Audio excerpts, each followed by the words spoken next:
ассалому алайкум. Чигуна метавон мардуми тоҷикро ба озодӣ расонид? Далер Олимов менависад. Оё ба андешаи мусоҳиби шумо сохти давлатдории Тоҷикистон демократия аст?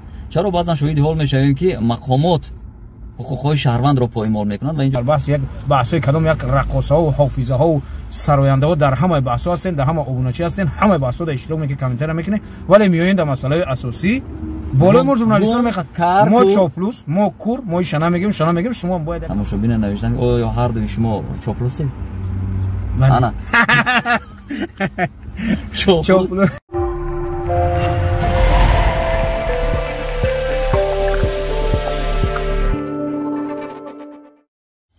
Як савол Ҳасан навишта ки ҳамин бародар саволи моро ҷавоб бигӯяд. Дар Тоҷикистон кай озодии сухан мешавад?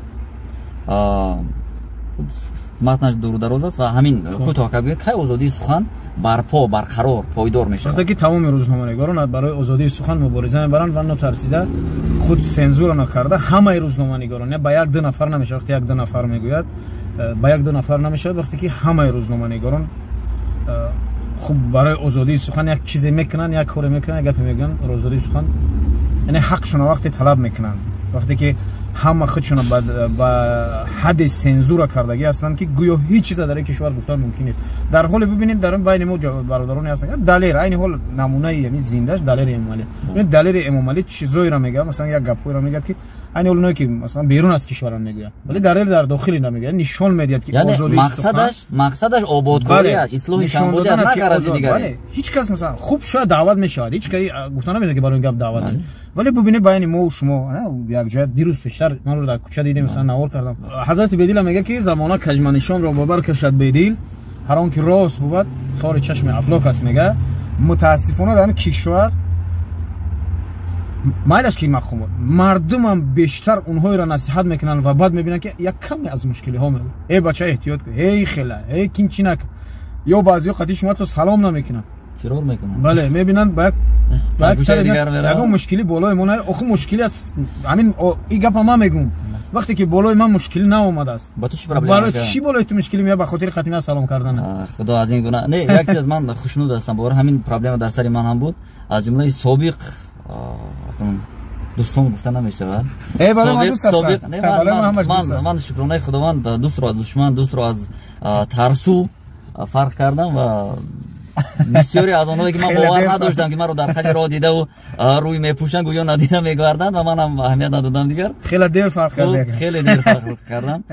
хуб завқибекҷон, саволи дигар, як бародар дигар навиштанд ки дар бораи ифротгароӣ дар шабакаҳои иҷтимоӣ зиёд мегӯянд. ин Султони Кабир ҳамин гуна ном доштааст, номи намедонам дуруст аст ё не. шумо фикр намекунед ки масалан онҳое ки баъзан худро ҷонибдори ҳукумат мегиранд, онҳо ҳам ифротгаро ҳастанд, хеле ҳам дағалона муносибат мекунанд? бале, агар дағалона ифрот фақат ба дин рабт надорад, ҳамин аз ҳамин вазифатам чӣ дора? мо як чӣ дорем ку баромадан аз ҳадди ваколатҳои хизматӣ, ҳаминам ифрот аст. вақте аз ҳадди ваколатҳо ту бештар мебаро, яъне даст ба ифрот зада. фарқ надорад ки ифрот фақат ба дин рабт надорад, ки масалан ба дин меравад то ахирша ба ифрот ва ҳатман ба касе зарар мерасонад. яъне ифротгаро яъне ки ҳар чиза аз ҳад зиёд мекунад ва ба касе зарар мерасонад. ва вақте ки як мақомдорам аз ҳадди ваколат бештар мебаро ва ба касе зарар мерасонад, онам ифротгаро. ифротгарои динӣ мешавад бигем ки ифротгарои давлатӣ ё намедонам як бо ифротгарои дигар. навиштааст ки ихлос. ассалому алайкум. чигуна метавон мардуми тоҷикро ба озодӣ расонид? мардуми тоҷик агар худаш намехоҳад ҳеҷ гуноҳ то мардум худаш агар аз ҳаққи худ дифоъ кардан намехоҳад ки каси дигар тану гап занад, дар ин масъала гап занем. то оне ки ном ихлос мешаваду халос мешавад, озодӣ барои ин мардум хоб ҳаёт то долго гуфтасон пеши пирш омадааст ки барои вазъият дигар шуд гуфта ишо долго будем ждать, гуфтааст ки если ждать то долго. Иван Сарказов хуш аст агар ки қавму қабилаҳо ё миллатҳои дигар ҳам барномаи моро тамошо кунанд. навиштааст ки дар сарқонун ё конститутсияи ҷумҳурии Тоҷикистон ки дар моддаи 5 омадааст, инсон ҳуқуқу озодиҳои арзиши олӣ ҳисобида мешавад. чаро баъзан шоҳиди ҳол мешавем ки мақомот ҳуқуқҳои шаҳрвандро поимол мекунанд ва инҷо боз шарҳу комменти зиёд нависанд. барои соҳиби чӣ гӯям акнун соҳиб маълумот шудан, барои он ки шаҳрванд битавонад ҳуқуқи худро дифоъ кунад, чӣ кор кардан мумкин аст? бояд бихонад, худаш аввалам шаҳрванд бихонад. худаш бояд аз از یکم باید خود شهروند از همون حقوقش آگاه باشد، یعنی بدونه که چی حقوق داره. در حالتی که گمجا گفته مثلا مقامات پایمال میکنن، یعنی باید و حقوق مقامات هم بدونه که اون مقامات تا کجا بالا این حق داره، در کدام حالات حق داره. و متاسفانه اونایی که گفته مثلا پایمال میکنن، اونهایی که حقوق شهروندان در این کشور پایمال میکنن، فرق نداره اون از کدام مقامات قدرتی است یا نمیدونم دولتی است یا ناحیه است، اونایی که حقوق همه شهروندان مثال پایمال میکنن با این حد، اینا خودشون دشمن یعنی حکومت هستن، دشمن یعنی دولت هستن. یعنی وقتی که بالای یک شهروند ظلم میکنن، جبر میکنن، حقوقش پایمال میکنن، یعنی اونا به حدی میارن که برای دست با افراد بزنن، اونا میدونن چمچوی بزنن، از اون اینا خودشون بیشتر از اون نفری که مثلا با همین کارو میردن، از اون اینا خودشون بیشتر خیانت به همین حکومتی کردن که خودشون در عین حال دارن کار میکنن. چون ما هممون توجیه هستیم، نمیشه که بالای یک دیگران با این حد فشار بیاریم. میتونیم یک دیگریم نبفهمیم با یک زبان صحبت میکنیم. اگر خوب جنایتکار است در دایره، حتی خودی همین وزیر کارهای داخلی هم یک عبارت دارد که شون دهنده هایی که طریق شکنجه گرفته شدن به نظر گرفته نمیشن، یعنی اونایی که با طریق شکنجه و اینها گرفته شدن اینو باید به نظر گرفته نمیشن، یعنی باید این کارو نباشه. خب این سوال رو فاضل نام خواننده یا تماشابین پیشنهاد کرد، برای چیز افضل بسیارتر میخواد در تلویزیون دولتی کار کنه، این نشانه فلان جواب دادیم و سوال ها زیاد از افضل وقتی زیادتی رو میگیرن.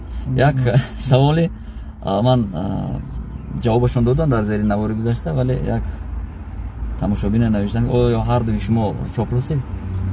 نه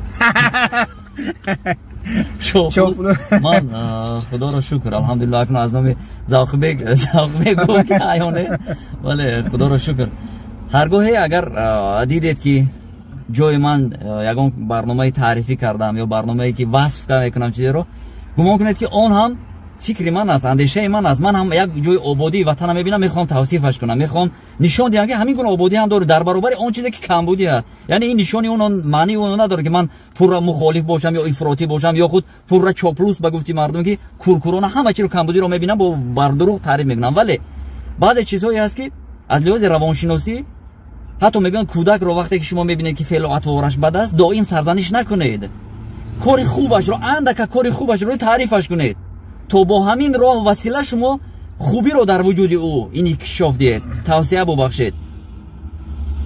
چاپلوس خب ما چاپلوس میشیدیم، یعنی حال الکتریک تاکسیس نمیشیدیم. من فکر میکنم این فکری من است. نه الکتریک و تاکسیس چاپلوس هم هست.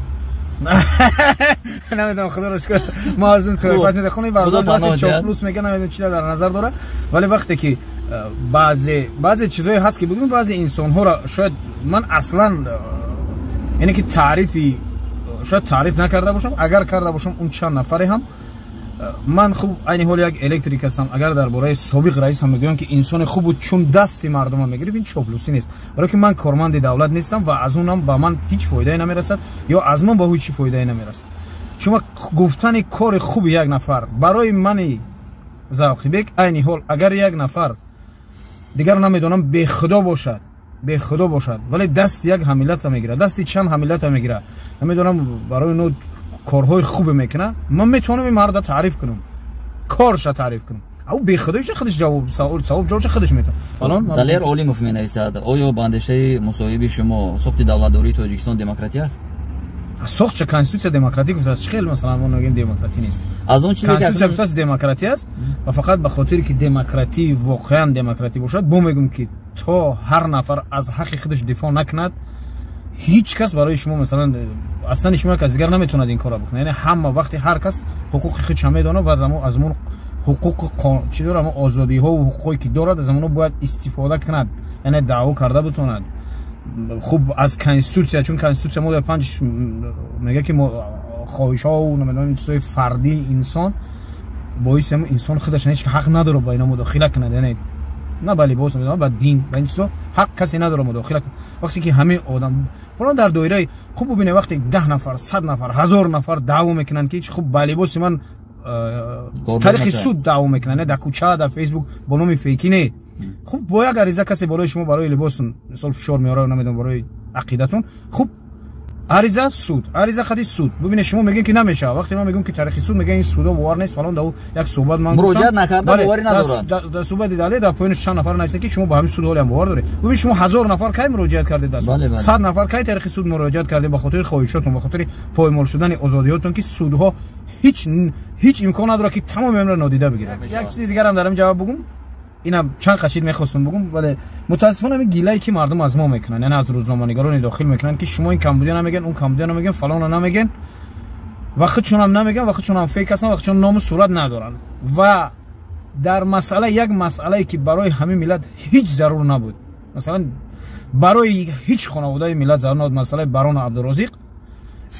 اینقدر سخندان پیدا شد در بین این مردم که نگفتنی شاید از 10,000 بیشتر همین آدم پیدا شدن که نظرشون نسبت همین نگفتن 10,000 ولی من باور دارم که همین 10,000 در بین همین هایی هستند که امروز ما و اکاب سطور اونایی که در داخل هستن میخندن که چی با شما حقیقت نمیگین و شما هم حقیقت نمیگین که و شما هم در دیگه یک بحثی که عموما لازم نیست گبزن میشه همت زبان میبرورین ولی من باور دارم حداقل همین شما همینایی را که میگن که حقیقت نمیگن من باور دارم شما حتی در همین ابوناچی هم نیستین همین یک کامنتار زهرآگین مینویسین میبرین میرین و حتما شما در تمام رقاصا و حافظا و نمیدونم سراینده و بلاگر که فقط گپشون حقارت تحقیر است فقط گپشون حقارت تحقیر است شما ابونا هستین و در اینجا ابونا نیستین انیق و میوین بالای ما با میخندین که ما در داخل هستیم ولی ترسو هستیم ولی حقیقت نمیگیم ولی شما وقتی که یک موضوعی که هیچ لازم نیست یک موضوعی که بغیر از دو اویله باران و اویله عبدالرازق با کسی لازم نیست همه بلبل میشون همه زبون میبرن همه